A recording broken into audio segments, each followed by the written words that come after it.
There is a lie almost everyone believes. A lie that sounds hopeful, a lie that feels empowering, a lie that keeps people stuck for years while convincing them they are about to change. It says, when I finally feel motivated, that is when my life will begin to change. But that day rarely comes, and when it does, it rarely stays. Because motivation is a mood, and moods are fragile. They change with sleep, with stress, with weather, with one bad message, with one difficult morning, with one memory you did not ask for. So if your entire life is built on waiting to feel ready, then your entire life is built on something unstable. That is why so many people keep starting over. Not because they are lazy, not because they are broken, not because they lack information, but because they keep worshiping emotion when what actually changes a person is identity. Not emotion, identity. The Stoics understood this long before modern self-help existed. Marcus Aurelius did not tell himself to wait until he felt inspired. He told himself, at dawn, when you have trouble getting out of bed, tell yourself, I have work to do as a human being. Not, I have work to do when I feel like it. Not, I will begin once my emotions cooperate. Duty first, emotion later. That single reversal changes everything. Because the people who transform are not always the most motivated. They are the ones who stop negotiating with every feeling. They stop asking their moods for permission. They stop building their future around temporary emotion. And they begin becoming the kind of person who acts from principle instead of impulse. That is what this is about, not 7 hacks, not 7 billionaire morning routines, not another fantasy about becoming perfect overnight. These are 7 daily shifts, 7 internal changes in the way you think, choose, respond, and carry yourself. And if you practice them consistently, they will change you faster than motivation ever will. Because motivation might get you started once, but these shifts build someone who keeps going, even when tired, even when uncertain, even when nobody notices. Shift 1, stop asking what do I feel and ask what does this moment require. Most people live from the inside out. They wake up and immediately check their internal weather. Do I feel good? Do I feel motivated? Do I feel focused? Do I feel ready? And if the answer is no, they delay their life. The Stoics asked a different question, not how do I feel, but what is required of me now?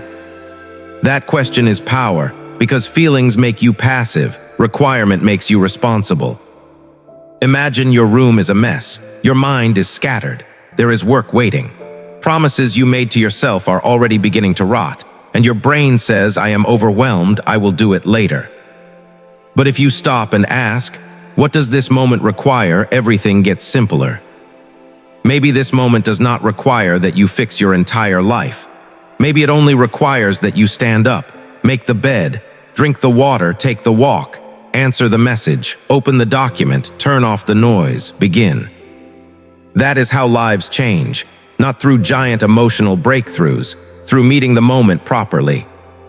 Marcus Aurelius constantly wrote to himself, not because he was naturally calm, but because he was training himself to return to duty, to reality, to the next right thing. That is the shift. You stop treating your emotions like commands, and you start treating them like weather. Weather passes, principle remains. A mountain does not ask the storm for permission to stand. It stands. Here is the brutal truth. A lot of people are not exhausted because life is too hard. They are exhausted because every decision is filtered through feeling, and that creates friction everywhere. If you need to feel right before you act right, you will lose years. Because some of the best things you will ever do, you will do tired. You will do uncertain. You will do without applause. You will do while part of your mind is still trying to negotiate with comfort. So from now on, when confusion rises, do not ask, what do I want to do? Ask, what does this moment require from the strongest version of me? And then do that. Even badly, even imperfectly, even quietly, especially quietly. Because the person you become in private eventually becomes the life you live in public.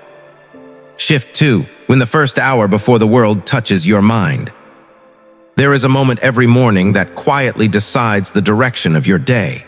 Most people lose that moment before they even get out of bed. The alarm rings.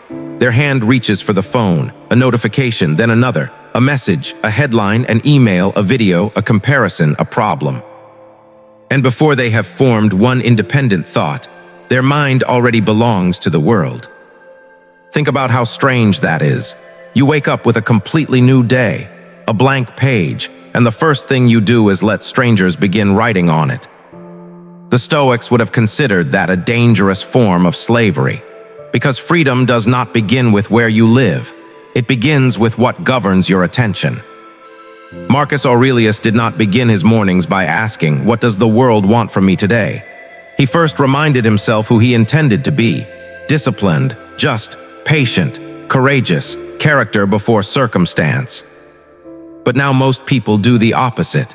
They check circumstance before they remember character, and then they wonder why anxiety feels normal. Your first hour is not important because successful people wake up at 5. That is not the point. The point is this: do not let the world speak before your character does. Win the first hour, and the rest of the day becomes easier to govern. Lose it, and you spend the next 12 hours trying to recover from a mental invasion you allowed. So make the first hour sacred, not perfect, sacred. You do not need a 10-step ritual.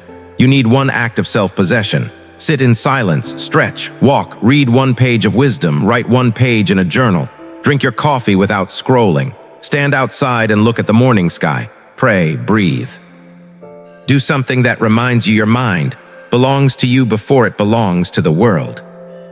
At first, this feels uncomfortable because stimulation has become an addiction. Silence exposes the noise you have been carrying. But if you stay with it, something begins to happen. Your thoughts slow down, your reactions calm down. Problems stop feeling urgent simply because they appear. You stop living in reaction, you begin living with intention. The first hour is your rudder. A ship does not need a violent turn to reach a different destination. A small adjustment, repeated consistently, is enough to cross an ocean. Your morning is that adjustment, and that is why victory is often decided before breakfast. Shift 3. Do one thing your future self will thank you for. Every day, 2 versions of you are in conversation. One wants comfort, the other wants growth. One says, take the easier path, the other whispers, become someone stronger. The difficulty is that both voices sound like you. That is why the battle feels so personal. The Stoics never believed comfort should be your master. Seneca would sometimes practice voluntary discomfort. He wore rough clothing, ate plain food, slept without luxury. Not because suffering was noble, but because dependence was dangerous. He wanted to prove to himself that if comfort disappeared, he would still remain himself. Modern life teaches the opposite. Everything is instant, everything is optimized, everything is designed to remove friction, and yet anxiety is everywhere. Why? Because comfort is beautiful until it becomes a requirement. The moment you need comfort in order to function, comfort becomes your prison. That is why one deliberate act of difficulty every day is so powerful. Not extreme difficulty, just chosen resistance. Take the stairs, read when you would rather scroll, have the difficult conversation. Finish the task after your mind says that is enough. Go to bed on time, tell the truth gently, lift the weight, take the walk, put the phone down. None of these moments look dramatic. No audience applauds, no music plays, no one posts about them. But each one tells your identity the same thing: I can do hard things. That sentence is worth more than motivation, because motivation disappears, evidence remains. Imagine placing 1 stone every day. 1 stone does not look impressive, neither do 10. But after enough days, there is a wall. After enough years, there is a fortress. Character is built exactly like that, quietly, patiently, one difficult choice at a time. Most people ask, how do I become mentally strong? The answer is surprisingly ordinary. Keep choosing what is right when what is easy is standing beside it. That is how ordinary people become uncommon, not in one dramatic leap, but in thousands of invisible victories no one else ever sees. And those invisible victories prepare you for the visible battles later. Because when real adversity arrives, you do not suddenly become disciplined. You reveal the discipline you have already been practicing. Shift 4. Treat discomfort as proof of growth, not proof of misalignment. This shift changes almost everything, because most people have been trained to misread discomfort. If it feels awkward, they assume it is wrong. If it feels hard, they assume it is not for them. If they feel resistance, they retreat. If it does not feel natural immediately, they quit. But that is not always wisdom. Sometimes that is fear wearing the mask of self-protection. The Stoics knew something modern people keep forgetting. Just because something is uncomfortable does not mean it is harmful. And just because something is easy does not mean it is right. Silence feels uncomfortable when you are addicted to distraction. Boundaries feel uncomfortable when you are used to pleasing everyone. Consistency feels uncomfortable when you are addicted to novelty. Rest feels uncomfortable when your worth is tied to productivity. Starting over feels uncomfortable when your ego wanted instant mastery. But discomfort is not always a warning sign. Sometimes it is evidence that an old version of you is losing control. That old version does not disappear quietly. It panics, not because you are becoming worse, because you are becoming unfamiliar, and unfamiliarity can feel terrifying. That is why so many people quit right before real change begins. They confuse discomfort with danger. Do not do that. There is pain that injures you, and there is pain that introduces you to your next level. Learn the difference. A workout burns. A healing conversation shakes you. Stillness forces you to hear what you were trying to outrun. Discipline feels boring before it becomes freedom. The early stages of growth often feel empty because your old comforts are gone, but your new identity is not fully built yet. That emptiness is not failure, it is construction. The seed is working long before the tree appears. So the next time discomfort shows up, do not immediately ask, how do I escape this? Ask, what is this discomfort trying to teach me? Maybe it is teaching patience. Maybe it is teaching courage. Maybe it is teaching self-control. Maybe it is proving that your old habits are no longer in charge. And maybe the life you want is hidden behind a threshold your old self is too afraid to cross. Cross it anyway. Because every meaningful transformation includes a season where nothing feels natural. That is not failure. That is rebirth with no applause. Shift 5. Become impossible to offend. Imagine carrying a glass of water everywhere you go. Every insult, every criticism, every careless comment. Someone bumps into you and water spills. The problem is not only who bumped you. The deeper question is, what was already inside the glass? Life works the same way. People reveal what is inside you, they do not create it. Epictetus said, "It is not events that disturb us, but our judgments about them." Simple words, very hard life. Think about how much energy people lose every day because someone else touched their ego. A rude comment, a delayed reply, a dismissive tone, a stranger online, a coworker taking credit, a family member misunderstanding them. And suddenly one moment steals 6 hours of peace, sometimes 6 days, sometimes 6 years. The Stoics refused to hand over that kind of power, not because they did not feel anger, but because they valued freedom more than reaction. To become impossible to offend does not mean you become passive. It does not mean you tolerate abuse. It does not mean you never set boundaries.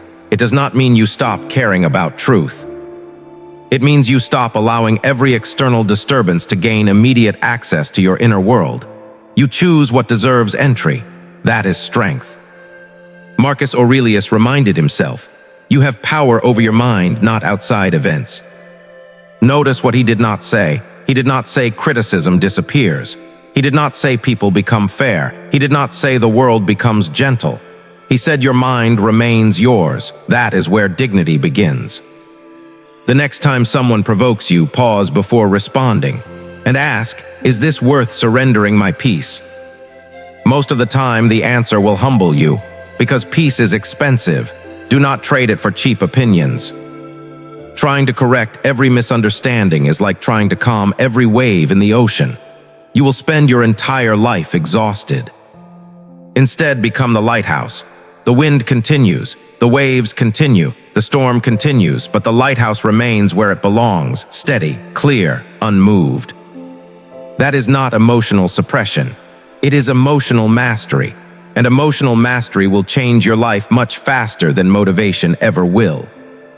Shift 6. Build in silence, not for applause. There is a trap that ruins more dreams than failure. It is called premature applause. You decide to change, and before the work has roots, you announce it, you post it, you explain it, you perform it, you seek approval for a life you have not yet built. For a moment it feels incredible. People encourage you, they praise your ambition, they admire your plans. But something dangerous happens. Your brain tastes the reward before the work is done. And once you have tasted recognition, discipline often weakens. The Stoics understood something modern culture keeps forgetting. Character grows best in private. Think of an oak tree. Before it rises into the sky, it disappears into the ground. Its roots spread in darkness. No one applauds roots. No one takes pictures of roots. No one admires roots, but without them, the tree collapses in the first storm. That is how real change works. Most people want branches before roots, visibility before resilience, recognition before repetition, a transformed image before a transformed self. But life does not work that way. Private discipline becomes public strength. Maybe not immediately, maybe not dramatically, but eventually the invisible work becomes impossible to hide.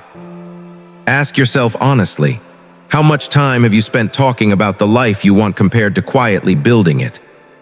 Because talking can feel productive, planning can feel productive, imagining can feel productive, explaining can feel productive, but only the work changes reality. Marcus Aurelius wrote in his journal not to impress anyone but to correct himself, to become better, not to appear better. There is a massive difference. That is why some people look strong online and collapse in private, and others look ordinary from a distance while becoming unshakable. So protect your becoming, tell fewer people, announce less, perform less, build more, wake up, do the work, repeat. Let your progress surprise people instead of your promises, because applause fades, identity remains, and identity is built in silence. The most secure people rarely feel the need to constantly prove themselves. Why? Because they already possess something more valuable than approval: evidence. Evidence from quiet days, quiet discipline, quiet restraint, quiet standards, quiet self-respect. The oak tree never announces that it is growing. One day, people simply notice its shade. Shift 7. Stop trying to become a new person overnight. Become someone you can trust daily. This is the final shift, and it may be the most important one. Because most people sabotage themselves with intensity. They get inspired. They make 10 promises. They create the perfect plan. They imagine a completely different future. And they declare, from now on, everything changes. For a day or two, maybe it does. Then reality arrives: fatigue, stress, delay, emotion, temptation, life. And the perfect plan cracks. Then comes the shame. See, I knew I would fail. I never stay consistent. I always do this. But the real problem was never lack of potential. It was trying to build self-trust through dramatic reinvention instead of daily proof. Self-trust is not built by intensity. It is built by evidence. Evidence is small. It is waking up when you said you would, doing the workout you planned, keeping one promise then another, speaking honestly, leaving what you know is hurting you, returning quickly after a bad day instead of turning one mistake into a week of collapse. Every time you keep a small promise to yourself, your identity shifts, not because it feels cinematic, but because your mind begins collecting proof. I do what I say, I return quickly. I can rely on myself. I may bend, but I do not disappear. That is power, not perfection, reliability. This is why daily shifts beat motivation every time. Motivation says, let us become incredible tonight. Wisdom says, let us become trustworthy today. And trust compounds. One honest morning becomes 3. 3 become 10. 10 become a pattern becomes a standard becomes a lifestyle becomes identity. Then one day people call you disciplined. But what they do not see is that discipline was never born in one huge moment. It was born in 1,000 tiny decisions where you chose not to betray yourself. So if your life feels unstable right now, do not ask, how do I transform completely? Ask something smaller, something more dangerous, something more real. Ask, what would make me trust myself a little more by tonight? Maybe it is finishing what you started. Maybe it is cleaning the room you keep avoiding. Maybe it is not texting the person who keeps reopening the wound. Maybe it is going to bed on time. Maybe it is taking the walk. Maybe it is facing one truth you have been hiding from. Do that, then do it again tomorrow. And when the day ends, judge it the Stoic way, not only by what you achieved, but by who you became. Did you act with courage? Did you keep your word? Did you remain honest? Did you become a little stronger than yesterday? If the answer is yes, the day was not wasted, even if nobody noticed, even if the result was small. Because extraordinary lives are never built through extraordinary days. They are built through ordinary days, lived extraordinarily well. If there is one thing to remember from all of this, let it be this. Your life will not be changed by the days you feel unstoppable. It will be changed by the ordinary days when you choose not to abandon yourself. That is where real transformation lives. In the quiet decision to do what is right without waiting to feel right. In the discipline to ask what the moment requires. In the wisdom to protect the first hour of your mind. In the courage to do one hard thing your future self will thank you for. In the maturity to stop fearing discomfort. In the strength to become difficult to offend. In the patience to build in silence. And in the humility to become someone you can trust, one day at a time. That is how a person becomes powerful. Not louder, not flashier, not more admired, stronger, clearer, calmer, harder to shake. And maybe that is what you have really been looking for. Not motivation, but stability. Not hype, but self-respect. Not a new personality, but a new relationship with your own mind. So when this ends, do not try to change everything. Choose one shift, just one, and live it today. Because one embodied truth is worth more than 100 inspiring ideas you never use.